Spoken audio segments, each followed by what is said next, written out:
Pag-usapan naman natin ngayong umaga mga kabrigada, balikan lang natin yung partner. Yung Yung mga bastos. galing mo Hindi ko pa nasabi pero alam mo na yung mga Ay, alam ko na yan. dediretsuhan ko. Nababasa ko na yung isip mo eh. Oo, mga bastos! Bastos! May meme nga partner kahapon. Alam mo yung Filipino Tweets That Matter, FTTM na Facebook page. May listahan sila dun eh. Sabi nila, ito na yung mga listahan ng mga gusto namin ipakapon. Parang araw-araw may Kaya nadadagdag eh. Kasi sabi nila, parang ito yung mga laging in-hit ng mga politiko, mga kandidato. Grabe naman yun. Kasi yung mga pinagsasabi nila, lagi na lang purong may kinalaman sa mga sexual jokes, di ba? Pagiging tawag dito, mga misogynist jokes, mga kabrigada. Na kumbaga ba parang macho kasi, di ba? Iba ka naman, puro salita lang yun. Kasi yung mga jokes nila, puro may kinalaman lagi sa babae, sa pagiging sexual object, di ba? Di ba? Ganyan, Tingnan mo naman yung matanda doon sa Misamis, di ba? Nung nagsalita. Di ba? Naghahanap yung na pangit? yung pangit. Tanda na eh. Tanda na. Manyakol pa Parang rin. hilig pa rin. Mukhang hindi na kakayanin. Hindi na nakakaano eh. Manyakol pa rin eh. Yan, minsan na lang yan eh. Parang self-motivation. Parang defense mechanism na. Ay, Diba? dahil wala na akong dilig. Oo. Gagawin kong joke. Yung pagiging, pag malakas kunyari ako dumilig. Parang astig pa. Ganyan, di ba? Di ba una, syempre, balikan natin si Ian Sia. Hindi natin malilimutan yan. Yan. Pangalawa, Sino kasunod? si Governor Onabia. Si Onabia. Peter Onabia. Doon nga sa listahan, wala yung yung mas pinakabastos pa. Si, Nakalimutan. pa yun? Hindi kasi masyadong nabigyan ng highlight yun eh. Pero mas bastos pa yun eh. Oo. Basta yun, yung isa pa. Yung taga Davao. Taga Davao, yan. Taga Davao. Tapos, ilan na yun? 1, 2, 3, 4. Ito mga kabrigada, pang-anim na pinadala na show cause order. Pang-anim? Kahapon mga kabrigada. Itong kandidato pagka-alkalde, dyan naman ho sa May Silang sa Cavite. Pang-anim ba yun? Pang-anim siya partner. Yung kalaban ni ATV. ATV, yun pang-lima. Pang-lima yun. Ayun yung pang-lima. Pero kasi yung joke naman niya hindi naman a sexist joke. Pero discriminatory remark ang turing doon ng COMELEC mga kabrigada. Merong tawag dito. Pang-anim na pinadalhan mga kabrigada. Ito. Hanapin ko lang, Justin. Ano yun eh? Si Anarna yun eh. Anarna! Yan mga kabrigada. Justin, hanapin. Candidate for ano ba yun? Mayoral candidate partner. Hanapin ko lang partner I-play natin yung bahagi ng video. Hindi ko kasi napaprepare, nakakalimutan ko lang. Pero ito ho mga kabrigada yung kanyang bahagi ng video. Tapos ito na rin yung i-play natin na ongoing na VTR to. Ito Justin. Sabihin mo lang kapag okay na pwede i-play as video. Mga kabrigada, ito hong kandidato na ito mga kabrigada. Medyo bastos din yung joke partner. Pasmado din yung bibig Pasmado rin yung bibig eh. Mga kabrigada, ito hong si Anarna. Narna! Ito hong si, ano nga pangalan nito? Full name? Nabalita na to ilang beses ito nabalita. Si Alston Kevin Anarna. Yan. Ito hong si Attorney Alston Kevin Anarna. Actually, partner, di ba tinatakbuhan niya ngayon pagka-alkalde? Dati na tong mayor sa Silang. Talaga? Pero na-dismiss nga siya, partner. Tapos ang humalili sa kanya, si General Carranza. Si General Carranza, yung dating Calabarzon Police Chief. Regional Director siya dati. Talaga? So, na-dismiss itong si Ano Anarna. reason ba't na-dismiss? Kundi ako nagkakamali. I-refresh ko lang, research ko lang. Pero ito may kinalaman sa maanomalyang kaperahan din to partner. So graft-related. Graft-related ito na na-dismiss ng ombudsman, mga kabrigada. So ito ho, itong si Anarna, mga kabrigada. Ito, hanapin ko lang muna yung dismissal niya. 2024 lang to partner. Itong si Kevin Anarna, na-dismiss siya ng ombudsman dahil po doon sa una, nagkaroon muna ito ng suspension partner. At ito nga, graft complaint nga ito dahil sa di umano'y irregular procurement ng mga bulaklak at iba pang mga kagamitan doon sa pista ng Silang. Ay, nako. Ayun yung dismissal niya before ng 2024 partner. So ito kung bago niya na issue na kinahaharapan, ito yung sinabi niya verbatimly. Sabi niya, pakinggan na nga lang natin, mga kabrigada, yung unang bahagi ng kanyang mga pinagsasabi ho dyan. Yan. Sige, pakinggan natin.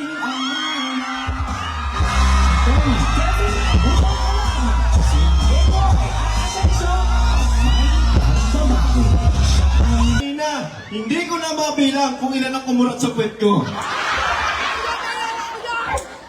Meron pa kanina si Lola, alam nyo, first time ko, nangyari po sa kampanya, si Lola nilaplap pa ako.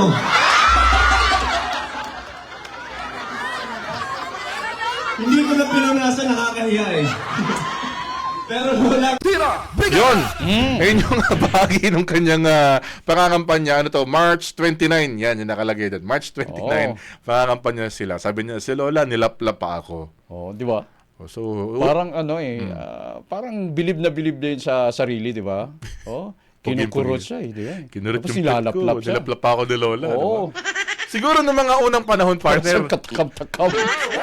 Noong mga unang panahon, ano pa to eh, parang umuubra pa yung mga ganitong jokes kasi. Oo. Eh ngayon kasi hindi na pwede. Well, hindi natin sinasabi na before tama yung ganyan jokes ha. Pero sa mga panahon ngayon, mas madali ka na mapuna, mas madali ka na mag-viral, Oo. mas marami na makapapansin, mas marami na magka-cancel sa'yo, partner. Eh kasi dati, syempre, panahon ni dating Pangulong Duterte is mas matindi yun eh. Mas matindi pa yun, di ba? Matindi yun. Pero syempre, presidente siya eh. Ano magagawa natin? Ano magagawa mo? Di ba? Tsaka ano ba tayo? Sasawayin mo? Ano ba tayo? Parang na-desensitize ba tayo sa mga biro noon ni dating Pangulong Duterte? Di ba? Tapos ngayon, syempre, wala na siya sa posisyon. So parang parang bumalik tayo sa dati na hindi na pwede, hindi na pasado yung ganun. Wholesome na dapat. Oo. Hindi na pwede mga ganyang Duterte jokes, di ba?